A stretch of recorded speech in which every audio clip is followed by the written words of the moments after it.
অবশ্যই আমার অন্তর বলে তোমার উপরে আমার আল্লাহ বেজার। মা বাবার অন্তরে মোদায় কষ্ট দিছো। মা বাবারে যদি কষ্ট নাই দিতা, কেন তুমি মসজিদে যাও না, নামাজ পড়ো না? কেন মানুষ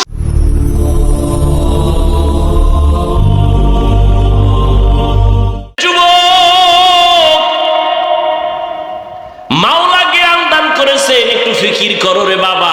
এতক্ষণ যে চিল্লায় চিল্লায় বয়ান শুনাইলাম, একবারও কিন্তু বলি নাই আমার মতো পাঁচকল্লি লাগাও, আমি কওমির সন্তান, তুমি কওমি মাদ্রাসায় যাও। একবারও বলি নাই তাবলিগে যাও, একবারও বলি নাই তুমি কওমি মাদ্রাসায় যাও, দেওবন্দীদের কাছে যাও, পীরের কাছে যাও। তাহলে আমি কি বুঝাইতে চাই এতক্ষণ চিল্লাইয়া? আমি একটা কথা বুঝাতে চাই, যুবক বাবা, তুমি স্কুলে পড়ো আলহামদুলিল্লাহ, দোয়া করে গেলাম। তুমি কলেজে পড়ো, বাধা নাই। চাকরি করো, বাধা নাই। ব্যবসা করো, বাধা নাই। তুমি ডাক্তার হও, ইঞ্জিনিয়ার হও, প্রফেসর হও, তবে একটা দাবি আমার, জীবনে বেয়াদব হইবা না। তোমার আচরণে কোনোদিন যেন মা বাবা কষ্ট না পায়, কোনোদিন যেন আলেম কষ্ট না পায়, কোনোদিন যেন তোমার শিক্ষকেরা কষ্ট না পায়। কারণ মা বাবার কলিজায় যদি আঘাত দাও, মরার আগে জীবনটা ধ্বংস হয়ে যাবে, সফলতা আসবে না। শিক্ষকের অন্তরে যদি কষ্ট দাও, আল্লাহর কসম, ওই লেখাপড়া দিয়া জোতার বাড়ি ছাড়া কিছুই ভাবি না। এমবিবিএস ডাক্তার তাসলিমা নাসরিন তো কম শিক্ষিতা না। ডাক্তার হও, ব্যর্থ হইলে এ দেশ থেকে পালাতে হবে। বেয়াদবি করিও না। আলেম ওলামার দোয়া, মা বাবার দোয়া, শিক্ষকের দোয়া নিয়ে আগাও। তুমি ডাক্তার হলে শুধু বাংলাদেশের মধ্যে শ্রেষ্ঠ ডাক্তার হতে পারবা, সম্মান আল্লাহ বাড়ায় দিবেন। মা বাবার দোয়া যদি নিতে পারো, শিক্ষকের দোয়া, আলেমের দোয়া নিয়া যদি তুমি ইঞ্জিনিয়ার হও, দেশের মধ্যে শ্রেষ্ঠ ইঞ্জিনিয়ারের সুনাম অর্জন হবে, আল্লাহ সম্মান বাড়ায় দিবেন। আর যদি বেয়াদবি করে ফেলো, তোমার ডাক্তারগিরি কোনোদিন টিকবে না, ইঞ্জিনিয়ারগিরি টিকবে না, সম্মানের জিন্দিগি আর কোনোদিন তালাশ করে পাইবা না। এবার বাস্তবে আসি। ও যুবক বাবা, আমি যে কথাগুলো বললাম, এবার ডানে বামে একটু নজর করো। তোমার মতো যুবক জীবনে কোনোদিন মাদ্রাসায় পড়ে নাই, কোনোদিন আলিফ বাতাও শিখে নাই, এমন জেনারেল লাইনের যুবক স্কুলে কলেজে পড়িয়াও 5 বেলার নামাজ পড়ে, সত্য কথা বলো, আসেনি? আর বয়ানের দরকার নাই। এই বয়ানটাই তোমার জীবনের শ্রেষ্ঠ বয়ান। বলো তুমি পারো না কেন? তোমার মতো যুবক রাস্তায় গাড়ি চালায়, ড্রাইভারি করে, 5 বেলার নামাজি আছে না নাই? বলো তুমি কেন পারবা না রে বাবা? আল্লাহর কোরআনটা কি মিথ্যা মনে করেছো? যদি বলো হ্যাঁ, তো দেখা আল্লাহর কোরআনে একটা ভুল বের করে দেখাও। আল্লাহর কসম, একটা ভুল যদি দেখাইতে পারো, আমি এখন দাড়ি কেটে ফেলবো, নামাজ বন্ধ, আল্লাহর বিরুদ্ধে রাস্তায় নেমে যাব, কোরআন আগুন দিয়ে জ্বালাবো।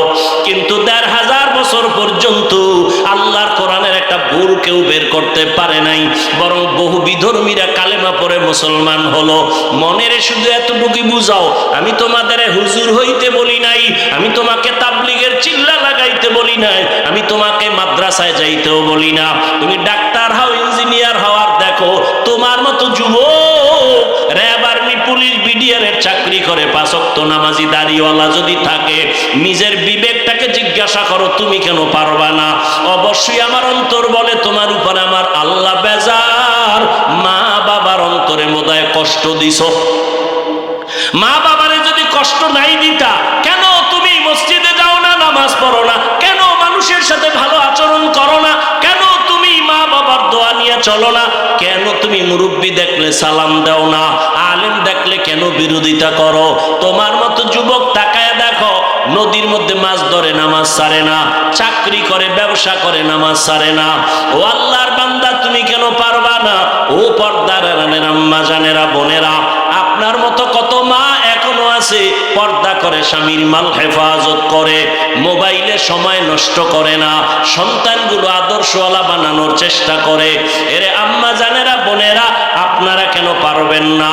আপনার মতো মাই তো খাদিজাতুল কুবরা রাদিয়াল্লাহু আনহা, আপনারা তো হাফেজে কোরআনের মায়ের মতো দামি মা, আলেমের মায়ের মতো দামি মা, আপনারা তো সাহাবায়ে কেরামদের মায়ের মতো দামি মা, আপনারা আপনারা তো ফাতেমা রাদিয়াল্লাহু আনহার মতো দামি নারী, আয়েশা রাদিয়াল্লাহু আনহার মতো দামি নারী।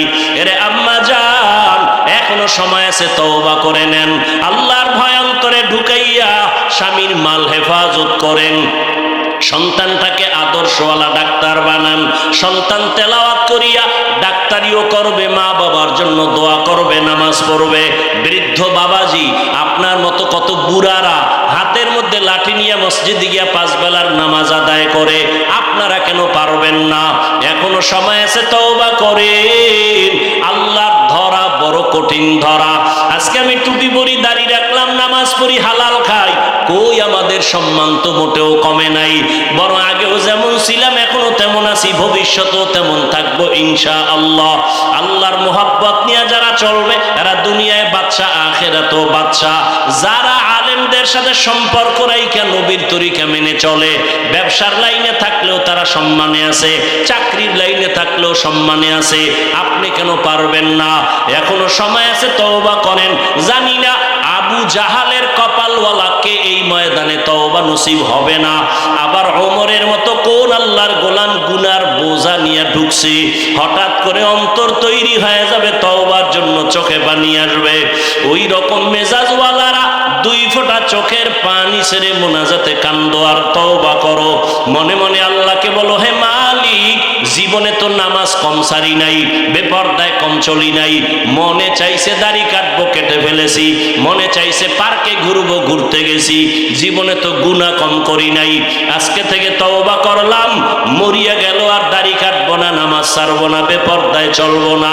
মা বাবার দোয়া নিয়া, শিক্ষকের দোয়া নিয়া, উলামায়ে কেরাম মুরব্বীদের দোয়া নিয়া, নবীজির আদর্শ মেনে জীবনটা চালাবো।